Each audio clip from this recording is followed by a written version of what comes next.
Pacar baru Dakota Kai. Jeff Hardy tolak dilantik ke WWE Hall of Fame. Shayna Baszler menang di Bloodsport. Dan masih banyak lagi. Selamat datang di Extra News, di mana kita akan bahas berita-berita terkini tentang WWE. Sebelum kita lanjut, aku pengen kalian like dan share video ini ke teman-teman kalian yang suka WWE. Dan jangan lupa subscribe, soalnya channel ini upload video setiap hari. Pacar baru Dakota Kai. Status hubungan pegulat profesional selalu menjadi topik hangat di kalangan penggemar. Dan orang-orang kini telah mengetahui siapa yang saat ini sedang berkencan dengan Dakota Kai. Dakota adalah superstar WWE yang populer. Saat ini berperan sebagai heel di televisi. Dakota cenderung sangat aktif di media sosial dan terhubung dengan penonton melalui channel Twitch-nya. Meskipun hal itu memungkinkan penggemar untuk mengenalnya dengan baik, Dakota telah merahasiakan kehidupan pribadinya selama bertahun-tahun. Meskipun demikian, penggemar telah mengetahui bahwa dia saat ini menjalin hubungan dengan superstar NXT, Eddie Thorpe. Eddie menggunakan media sosial untuk membagikan foto-foto dari ulang tahunnya yang ke-34. Dan di dalamnya, terdapat foto-foto dirinya dan Dakota saat mereka secara resmi mengumumkan hubungan mereka. Dia juga membagikan video mereka berjalan dan berpegangan tangan. Dakota Kai sampai saat ini belum membagikan foto mereka di media sosialnya. Tentu saja, mereka bukanlah pegulat pertama yang menjalin hubungan bersama.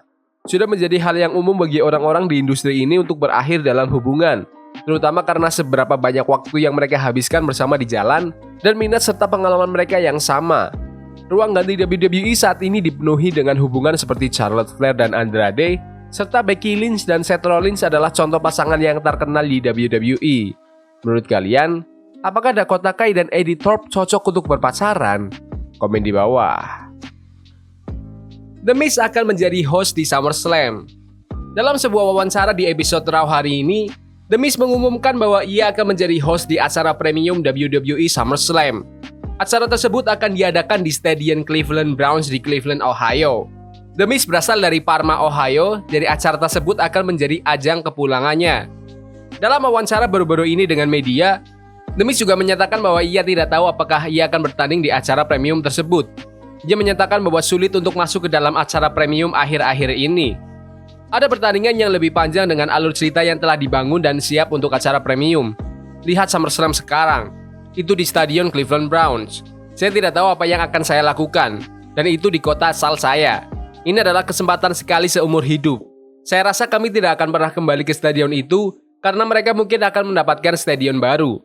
Stadion tempat saya tumbuh besar menonton pertandingan Cleveland Browns. Saya tidak tahu apakah saya akan bertanding di sana. Anda melihat alur ceritanya sekarang, dan sungguh luar biasa betapa bagusnya mereka.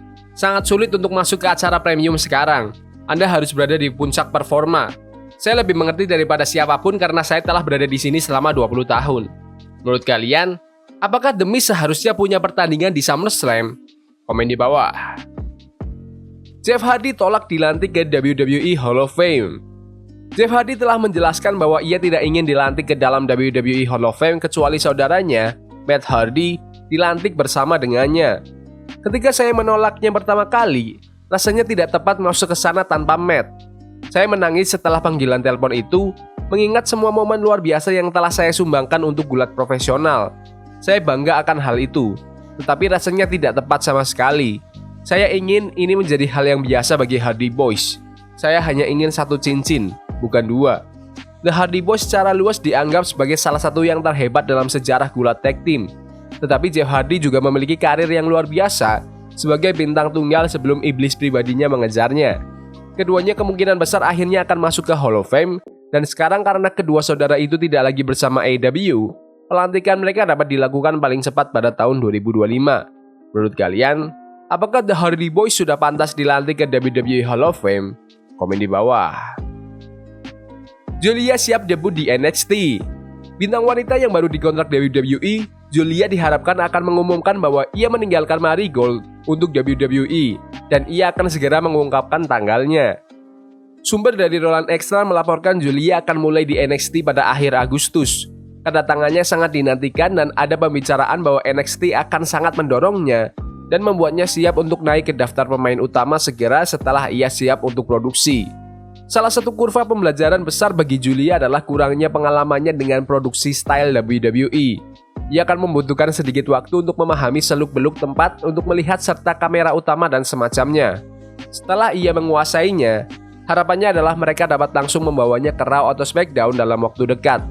Stephanie Fekir dan Julia diharapkan untuk segera mulai di WWE. Laporan itu mencatat, Julia sedang dalam perjalanan. Hal yang saya dengar kemarin, mendengar bahwa itu bisa terjadi paling cepat pada tanggal 19 Agustus. Saya diberitahu kemarin dari pihak Marigold bahwa itu akan terjadi pada akhir Agustus. Dia terikat kontrak dengan WWE. Jadi ketika WWE ingin memulainya, dia akan pergi ke sana. Jadi pengumuman akan dibuat. Dia akan berkata, saya akan pergi ke WWE. Dan dia akan menyebutkan tanggalnya. Dan itu akan segera tiba. Dan dia akan mulai segera di NXT. Menurut kalian, siapa nih lawan yang cocok untuk Julia di WWE? Komen di bawah. Ronda Rousey hamil lagi. Minggu lalu, Ronda Rousey mengumumkan bahwa ia tengah mengandung anak keduanya. Memang tidak ada yang benar-benar mengharapkannya untuk kembali ke WWE setelah semua yang ia katakan di depan publik tentang waktunya di sana dan ketidaksukaannya terhadap industri ini. Tetapi berita ini secara resmi menepis semua spekulasi. Ronda Rousey yang saat ini berusia 37 tahun mengungkapkan berita tersebut saat berbicara di panel San Diego Comic Con untuk mempromosikan novel grafis barunya Expecting the Unexpected. Menurut kalian, apakah Ronda Rousey suatu saat bisa kembali ke WWE lagi? Komen di bawah. Shayna Baszler menang di Bloodsport. Di Bloodsport 11 minggu lalu, Shayna Baszler muncul sebagai pemenang di acara utama, mengalahkan bintang Tokyo Joshi Pro Wrestling, Miyu Yamashita, dalam waktu lebih dari 8,5 menit. Shayna memenangkan pertandingan dengan KO setelah membanting Yamashita dengan Tombstone Pile Driver dan beberapa serangan. Shayna Baszler hanyalah salah satu dari beberapa bintang WWE yang tampil di Bloodsport 11, yang juga menampilkan bintang Raw lainnya seperti Brutus dan Julius Creed, serta Charlie Dempsey dari NXT, yang semuanya berkompetisi di acara tersebut. Seperti Shayna, Brutus dan Julius sama-sama sukses, mengalahkan Filthy Tom Lawler dan Matt Makowski. Tetapi Dempsey tidak seberuntung itu, karena bintang No Quarter Catch Crew itu dikalahkan oleh Royce Isaac. Acara tersebut juga menampilkan penampilan pertama MVP pasca WWE, yang berhadapan dengan Barnett setelah menang atas Bedu Tito. Menurut kalian, komen di bawah siapa yang perlu bertanding di Bloodsport dari WWE. John Cena dan CM Punk jadi tag team. John Cena telah mengumumkan rencana pensiunnya tahun depan, dan seorang musuh lamanya ingin menjadi rekan setimnya. CM Punk menyatakan minatnya untuk bekerja sama dengan John Cena saat juara 16 kali itu kembali ke WWE pada tahun 2025 dan menyebut ide itu cukup menarik. Punk berkata, semua orang bertanya tentang pertandingan dengan Cena sejak ia mengumumkan pengunduran dirinya, tetapi saya pikir bekerja sama bisa jadi lebih menarik.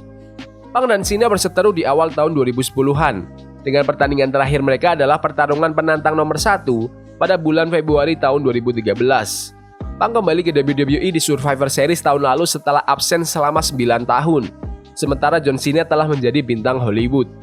Bekerja sama akan menjadi akhir yang tepat untuk persaingan mereka yang terkenal, demi untuk melengkapi karir mereka. Menurut kalian, apakah Punk dan Cena harus menjadi tag team atau tanding 1 lawan 1 saja? Komen di bawah. Yaudah gitu aja video berita hari ini. Jangan lupa like dan subscribe ke channel ini karena aku pengen 4.500 subscriber di bulan ini. Tolong bantu. Yes boy, see you. Forbidden fire on Nico, burning for love we can hold. I wish we were